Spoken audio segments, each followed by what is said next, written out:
எலெக்ஷனில் நீங்கள் யாருக்கு ஓட்டு போட போகிறீங்க? எதனால் டிவிக்கே ஓட்டு போட போகிறீங்க? கடந்த 40-50 வருஷமாக 2 கட்சிகள் மட்டும்தான் தமிழகத்தை ஆட்சி பண்ணிட்டே இருக்கிறாங்க. ஆட்சி பண்ணாலுமே எந்த மாற்றமுமே வரலை. அதனால் இந்த வட்டம் புதுசாக ஒரு கட்சிக்கு வாய்ப்பு கொடுக்கும்.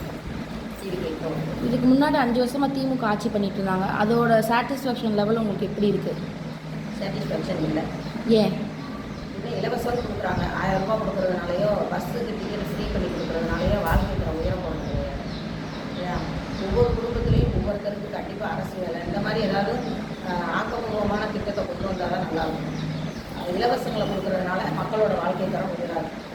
நல்ல கல்வி, நல்ல படிப்பு, பெண்கள் பாதுகாப்பு, நல்ல வேலை வாய்ப்பு இதெல்லாம் இருந்தால் தான் ஒரு நாடு முன்னுக்கு வர முடியும். அந்த மாதிரி செயல்படுத்துறதுக்கு ஆக்கப்பூர்வமான திட்டத்தை கொண்டு வரணும். டிவிகே தலைவர் விஜய் ஆட்சிக்கு வந்தாங்கன்னா இதெல்லாம் உங்களுக்கு நிறைவேற்றி கொடுப்பார் நம்பிக்கை இருக்கா? வந்தால் தானே அவங்க கையில் ஆட்சியை கொடுத்து பார்ப்போம். இது வரைக்கும் ஆண்ட கட்சிகள் எத்தனையோ இலவசங்கள் கொடுக்குறோன்றாங்க, எத்தனையோ திட்டங்களை நாங்கள் செய்கிறோம் செயல்படுத்துகிறோம் அப்படின்னு சொல்கிறாங்க.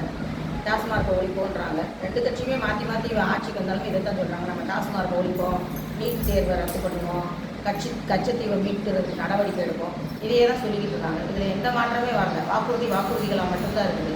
இது வரைக்கும் எந்த கட்சியுமே அதை செயல்படலை. அவர் உத்தரவாதம் கொடுக்குறாரு. பார்ப்போமே, ஆட்சியை கொடுத்து பார்த்தா தானே தெரியும். மக்கள் இந்த தேர்தலில் யோசித்து செயல்படணும்.